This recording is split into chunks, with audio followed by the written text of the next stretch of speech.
Hello students, आज हम आप लोगों के लिए जो टॉपिक लाए हैं वो है प्लांट सक्सेशन या पादप अनुक्रमण। चलिए ठीक है, देखते हैं। सबसे पहले शुरू करते हैं। जो पादप अनुक्रमण है, प्लांट सक्सेशन, इस अवधारणा को जो प्रस्तुत किया था वो किया था वार्मिंग एंड क्लीमेंटस ने। और जो अनुक्रमण, जो सक्सेशन शब्द है, ये सक्सेशन जो शब्द है ये टर्म दिया था हुल्ट ने। इसको ध्यान रखिएगा। ये किसे अनुक्रमण, प्लांट सक्सेशन या पादप अनुक्रमण किसे कहते हैं समझ लीजिए।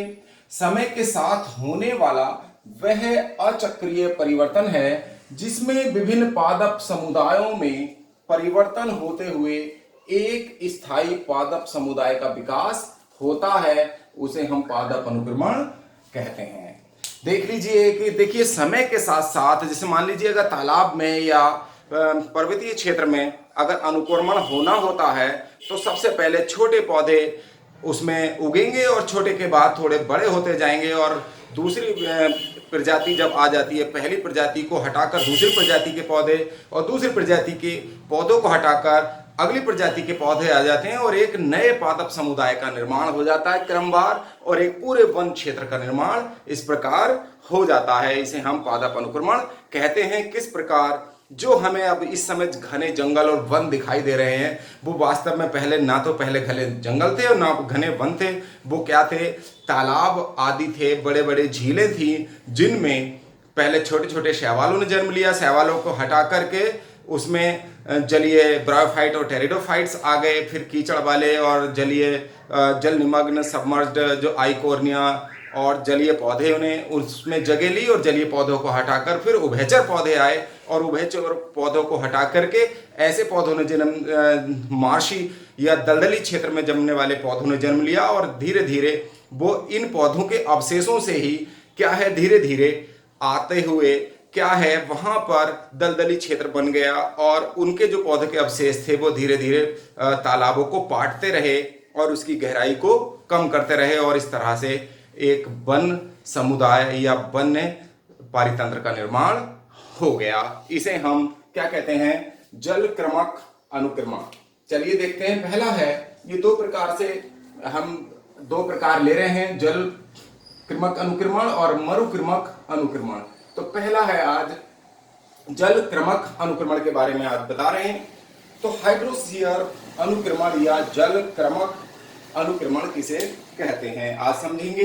देखिए, तालाब में सबसे पहले जल क्रमक का प्रारंभ जो होगा वो किससे होता है, यानी कि जल क्रमक अनुक्रमण में सबसे पहले जो शुरू करने वाले पौधे हैं वो होता है फाइटोप्लैंक्टन। जो फाइटोप्लैंक्टन होते हैं, पादप प्लवक, ये जल में रहने वाले शैवाल होते हैं। शैवाल और डायटम्स यानी एल्गी एंड डायटम्स, इनसे विभिन्न समुदाय बनते हैं और विभिन्न क्रमिक समुदायों से होता हुआ वन समुदाय का निर्माण क्या होता है जल के अंदर। सबसे पहले पौधे क्या है जल क्रमक में, जो बड़े वन समुदाय का निर्माण करने वाले पौधे होंगे तो सबसे पहले वाले पौधे आते हैं तालाब के अंदर फाइटोप्लैंक्टन, इस बात को ध्यान रखना। और फिर विभिन्न प्रजातियों के विभिन्न समुदायों के पौधे बनते हुए फिर वन समुदाय तक ये चरम सीमा तक पहुंचता है। देखिए, इसके अंतर्गत हाइड्रोस्फीयर में जो जल क्रमक अनुक्रमण है, निम्नलिखित समुदाय आते हैं। पहला है पायोनियर कम्युनिटी या नवीन समुदाय। देखिए, नवीन समुदाय में हरे, नीले हरे शैवाल, ब्लू ग्रीन एल्गी, हरे शैवाल, ग्रीन एल्गी और डायटम्स आदि आते हैं। ये तालाब में उगते हैं पानी में और ये सूक्ष्म जीवों की तरह ही होते हैं, बहुत छोटे पौधे होते हैं। और ये तालाब में क्या होता है, न्यूट्रिएंट्स, पोषक तत्वों की मात्रा को बहुत ज़्यादा बढ़ा देते हैं। और इससे क्या होता है, जब पोषक तत्व ज़्यादा होंगे तो दूसरी जो कम्युनिटी के पौधे हैं वो आकर तालाब में अटैक करेंगे या उनके लिए निमंत्रण मिल जाता है एक प्रकार से। और उसके बाद एल्गीज, जब दूसरी कम्युनिटी के पौधे आकर यहाँ जम जाएंगे तो एल्गी जो है रिप्लेस हो जाएगा, फिर एल्गी फिनिश हो जाते हैं, या फिर एल्गी जो मरेंगे इनकी जब डेथ होगी तो ये तालाब में नीचे की ओर बैठ जाते हैं और ह्यूमस का निर्माण करते हैं। चलिए, अब आता है, देखिए पायोनियर के बाद आता है सीरियल कम्युनिटी यानी क्रमिकी समुदाय। इसके अंतर्गत निम्नलिखित समुदाय आते हैं। पहला है रूटेड सबमर्ज्ड स्टेट यानी जड़ित जलमग्न अवस्था।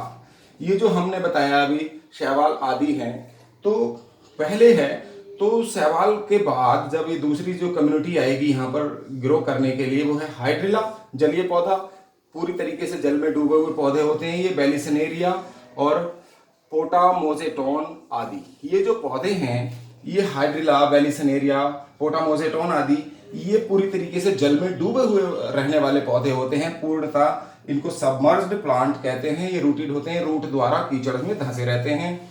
और ये इनकी डेथ से क्या होता है, जब ये जमते हैं तो इनकी डेथ से क्या बनता है, ह्यूमस बनता है, और नीचे गहराई में जो नीचे इकट्ठा होता रहता है तालाब की तल में, और इस तरह से तालाब की जो गहराई है वो धीरे धीरे कम होती जाती है, डिक्रीजेस होती है। उसके बाद आता है डिक्रीज होने के बाद फ्री फ्लोटिंग स्टेज। दूसरी स्टेज के पौधे होते हैं इसमें स्वतंत्र प्लावी अवस्था। यहाँ जो एजोला, साल्विनिया, ये टेरिडोफाइट्स हैं, जलकुंभी और बुल्फिया, ये आदि पौधे हैं। आप लोगों ने देखा होगा ये तालाब में फ्री फ्लोटिंग होते हैं, ऊपर तैरते रहते हैं, फ्री फ्लोटिंग। और ये भी तालाब में क्या करेंगे, मार्सी सोयल का निर्माण करेंगे, बहुत ज्यादा संख्या में उत्पन्न हो जाएंगे। तो हाइड्रिला, बेलिसनेरिया, पोटेमोजोन आदि पौधे खत्म हो जाएंगे इनके आने के बाद। यहाँ शैवाल के आने के बाद ये आएंगे, शैवाल को फिनिश कर जाएंगे, और इसके बाद ये इनकी डेथ हो जाएगी जब ये पौधे यहाँ पर ग्रो करेंगे, ऊपर पूरी परत पर घेर लेंगे।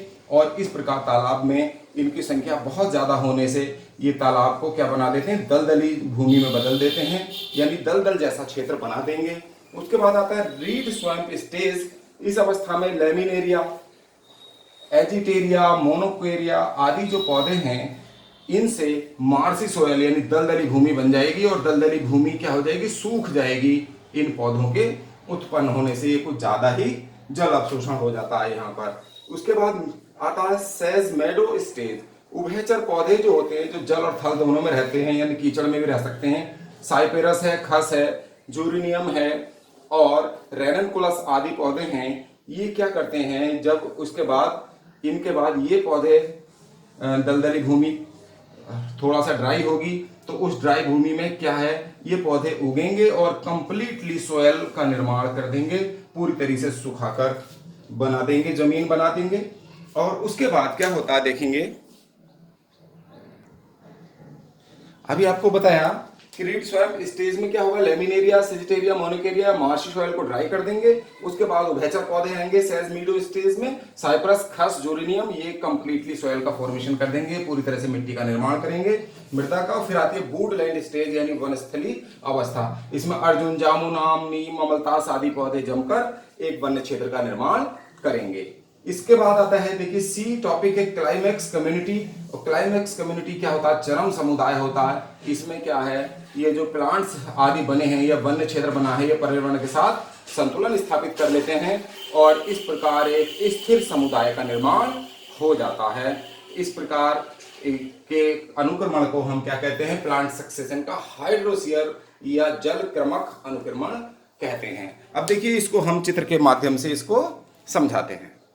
देखिए एक तालाब से वन्य क्षेत्र का निर्माण किस प्रकार होता है। देखिए तालाब है, और तालाब में सबसे जो पहली अवस्थाएं हैं ये पौधों की, ये डायटम्स आदि हैं, और विभिन्न शैवाल होते हैं, ये रेशेदार या इस प्रकार के शैवाल, यूलोथिक्स, स्पाइरोगायरा या तालाब का रेशम, डायटम्स, नीले हरे शैवाल, ब्लू ग्रीन एल्गी आदि, ये सबसे पहले स्टेजेस पाई जाती हैं। तो इनको हम क्या कहते हैं, फाइटोप्लांक्टन कह देते हैं।